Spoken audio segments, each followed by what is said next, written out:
News కు స్వాగతం. ముందుగా హెడ్లైన్స్. చెక్కు చెదరని విశ్వాసానికి సునీత విలియమ్స్ నిదర్శనం. ప్రధాని మోదీ.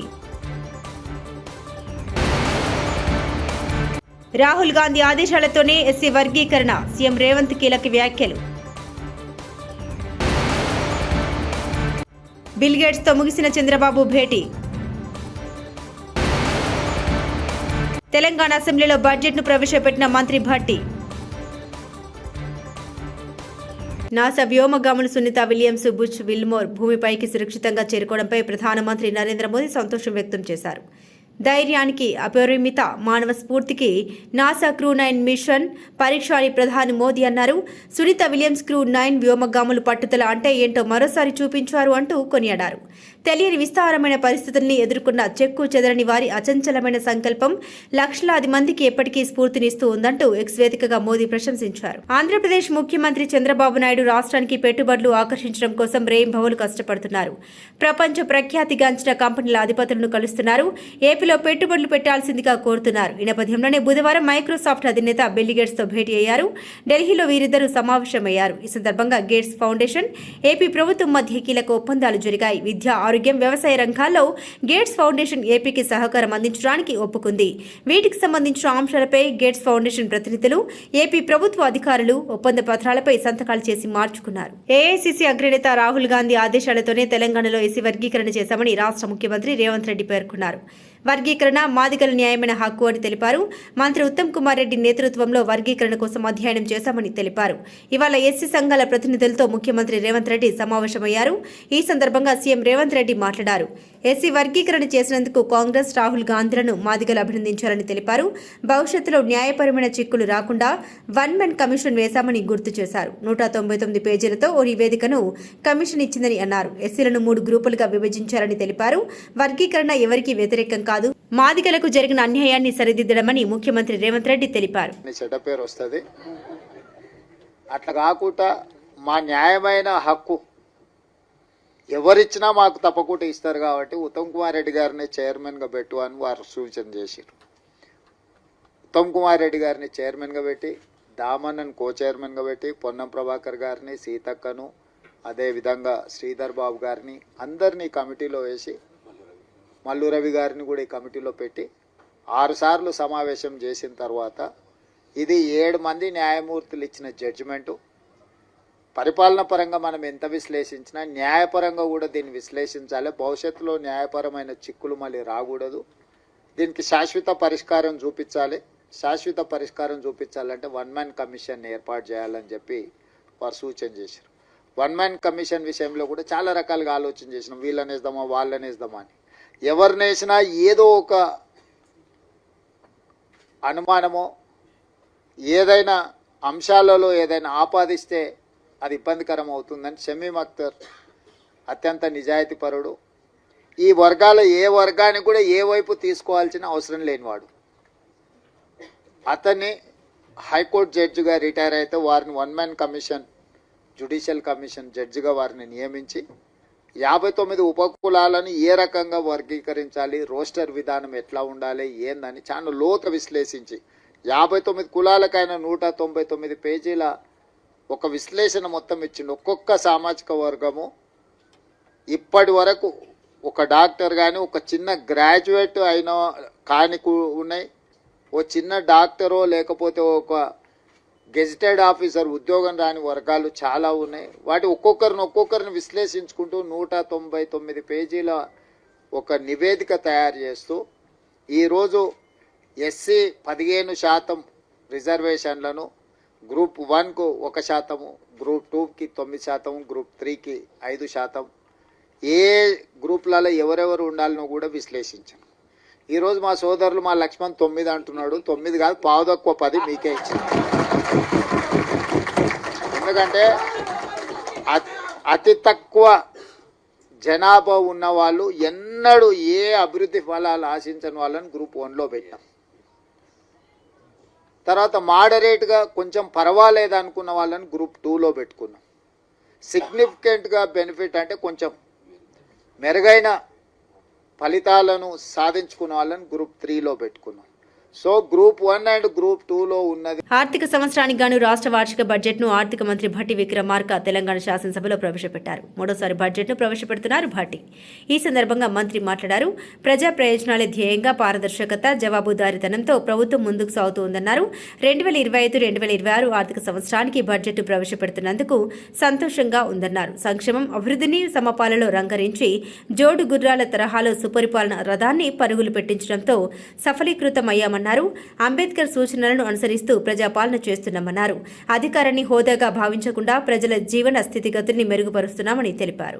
మోడల్ ద్వారా రహదారుల అభివృద్ధికి నిర్ణయం తీసుకుంది.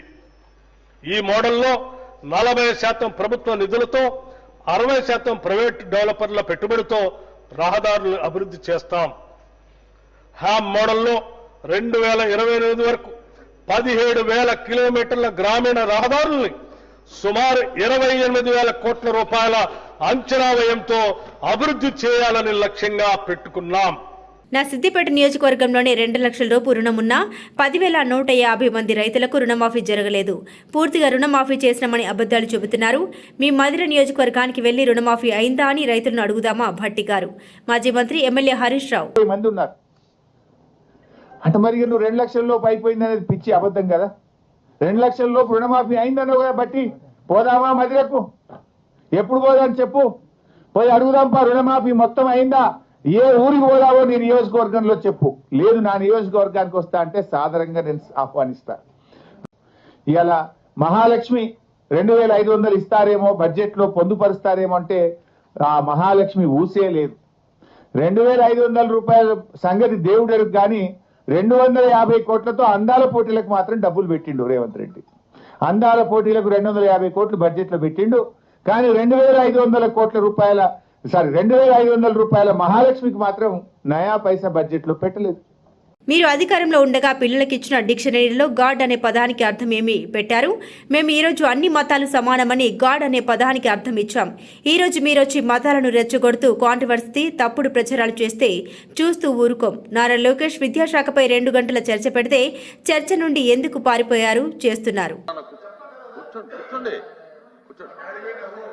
చెప్పండి. అరే మీరు డిస్కషన్ పెడితే పారిపోయారు భయ్యా. ఎందుకు పారిపోయారు? హౌస్ నుంచి వాకౌట్ మీరు చేయలేదు. మంత్రి గారు డిస్కషన్ పైన మీరు వాకౌట్ చేసి మీరు మాట్లాడతారు.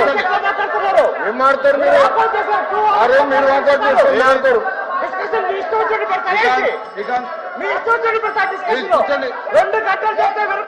ప్లీజ్ కూర్చోండి.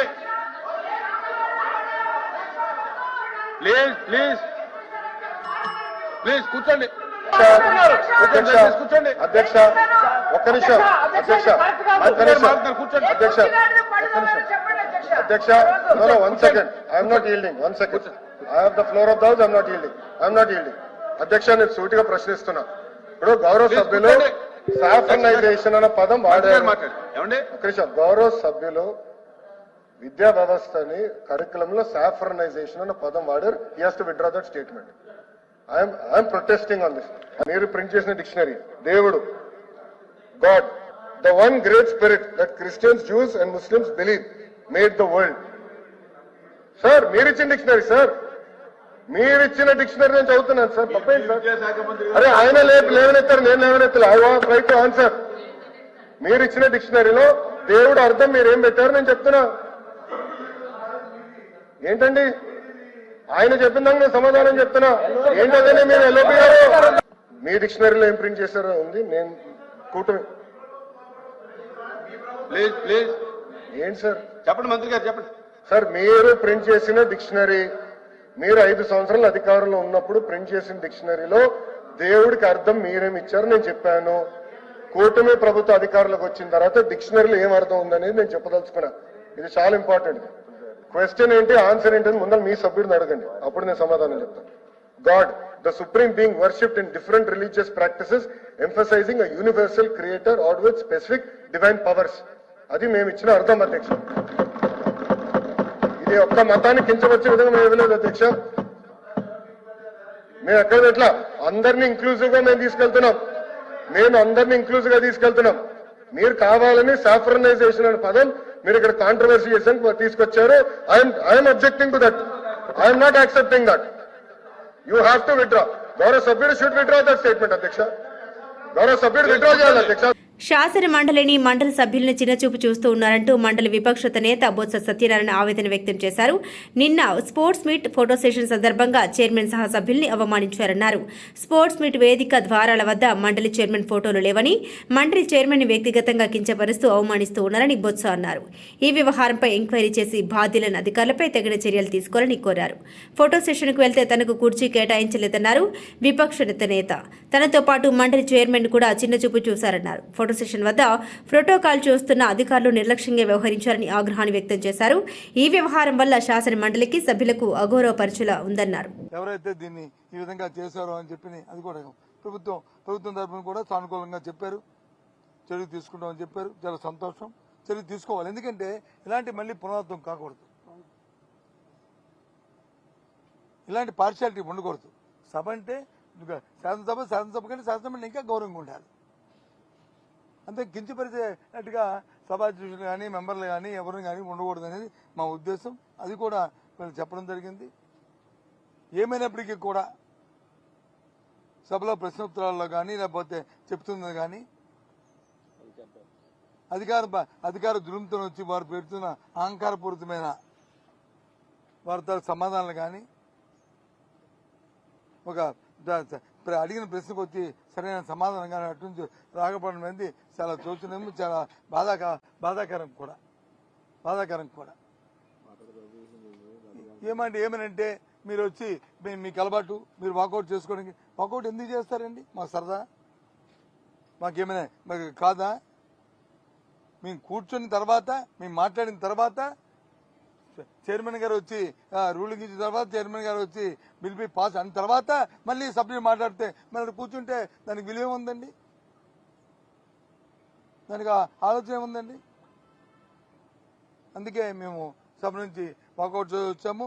కాబట్టి ఈ ప్రభుత్వానికి ఈ చట్టసభల పట్ల ఏమాత్రమే గౌరవం ఉందో, ఏమాత్రమే వాళ్ళ ఆలోచనలో ఏ విధంగా ఆలోచిస్తున్నారో మరి రాష్ట్ర ప్రజానికి చూడమని చెప్పి కోరుతున్నాను.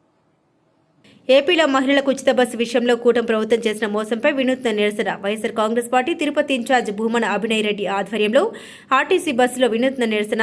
తిరుపతి ఆర్టీసీ బస్టాండ్ నుండి పీలేరుకు వెళ్లే పల్లె వెలుగు బస్సు ఎక్కిన మహిళలకు ఉచిత బస్సు ప్రయాణం అంటూ హామీ ఇచ్చిన చంద్రబాబు వీడియోను ప్రదర్శించిన మహిళలు. టికెట్ అడిగితే నా పేరు చెప్పండి అనే సీఎం చంద్రబాబు వీడియోను చూపించిన మహిళలు.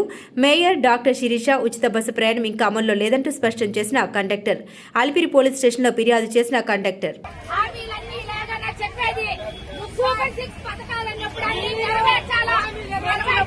తెలంగాణ రాష్ట్రం అప్పు 2014 నుండి ఈ రోజు వరకు 4,37,000 కోట్లు అని బడ్జెట్లో పేర్కొన్నారు. కేసీఆర్ చేసిన అప్పుల గురించి గతంలో రేవంత్ రెడ్డి చేసినవన్నీ అసత్య ప్రచారం అని ఈ రోజు ప్రవేశపెట్టిన బడ్జెట్ ద్వారా తేలిపోయింది. ఎమ్మెల్సీ కల్వకుంట్ల కవిత ఇచ్చినటువంటి ఈ పుస్తకం ఇందులో వాళ్లే నిరూపించుకుంటూ తెలంగాణ రాష్ట్రం ఏర్పడ్డప్పటి నుంచి ఈ రోజు వరకు జరిగినటువంటి అప్పు 4,37,000 కోట్లని మరి ప్రభుత్వమే ఇచ్చింది. కానీ కేసీఆర్ గారిని పట్టుకొని 7.5 లక్షల కోట్లు అప్పు చేసిరు, మీరు ఇన్ని లక్షల కోట్లు అప్పు చేసిరు అని చెప్పి పదే చెప్తుంటారు. ఇక ఈ 4 లక్షల గమ్మత్ ఏంటంటే ఈ 4,37,000 కోట్ల డబ్బులో ఈ ముఖ్యమంత్రి గారు చేసినటువంటి 1,58,000 కోట్లు ఆయన ఫ్లోర్ ఆఫ్ ది హౌస్ లో ఒప్పుకున్నటువంటి అమౌంట్ కూడా ఇందులో యాడ్ అయి ఉన్నది. అంటే కేసీఆర్ గారు చేసినటువంటి అప్పు మీద వాళ్ళు తప్పుడు ప్రచారం చేసిందన్న విషయాన్ని ప్రభుత్వము మరి ఈ 2 పుస్తకాలలో కూడా ఈ బడ్జెట్లో రాసివ్వడం అన్నటువంటిది వాళ్ళ అసత్యాలను ఎండగట్టేటట్టుగా ఉన్నది. ఈ విషయం ప్రజలు గమనించాల్సిందిగా కోరుతా ఉన్నారు. కాంగ్రెస్ నాయకులకు $1 ట్రిలియన్ అంటే ఎన్ని సున్నాలు ఉంటాయో తెలియదు, కానీ $1 ట్రిలియన్ ఆర్థిక వ్యవస్థ చేస్తారంట. $1 ట్రిలియన్ ఆర్థిక వ్యవస్థ కాదు, $1 ట్రిలియన్ అప్పులు చేస్తారు. కేటీఆర్ కాంగ్రెస్ పాలన 20% కమిషన్ పాలన, దేశానికి సిగ్గుచేటైన పాలన. $1 ట్రిలియన్ అప్పు చేసే దౌర్భాగ్యమైన పరిస్థితి కనబడతా ఉన్నది. కేసీఆర్ ప్రభుత్వం 10 ఏళ్లలో 4,17,000 కోట్ల రూపాయల అప్పు చేస్తే ఆ రోజు కారు కూతలు కూసింది కాంగ్రెస్ పార్టీ. ఈ రోజు ఒక్క సంవత్సరంలో 1,60,000 కోట్ల అప్పు చేసింది కాంగ్రెస్ ప్రభుత్వం. ఇది వాస్తవం అని చెప్పి ముఖ్యమంత్రి గారే అసెంబ్లీలో ఒప్పుకున్నారు. చెక్కు చెదరని విశ్వాసానికి సునీత విలియమ్స్ నిదర్శనం. ప్రధాని మోదీ రాహుల్ గాంధీ ఆదేశాలతోనే ఎస్సీ వర్గీకరణ, సీఎం రేవంత్ కీలక వ్యాఖ్యలు. బిల్ గేట్స్తో ముగిసిన చంద్రబాబు భేటీ. తెలంగాణ అసెంబ్లీలో బడ్జెట్ను ప్రవేశపెట్టిన మంత్రి భట్టి. ఇవి బులెటిన్ విశేషాలు.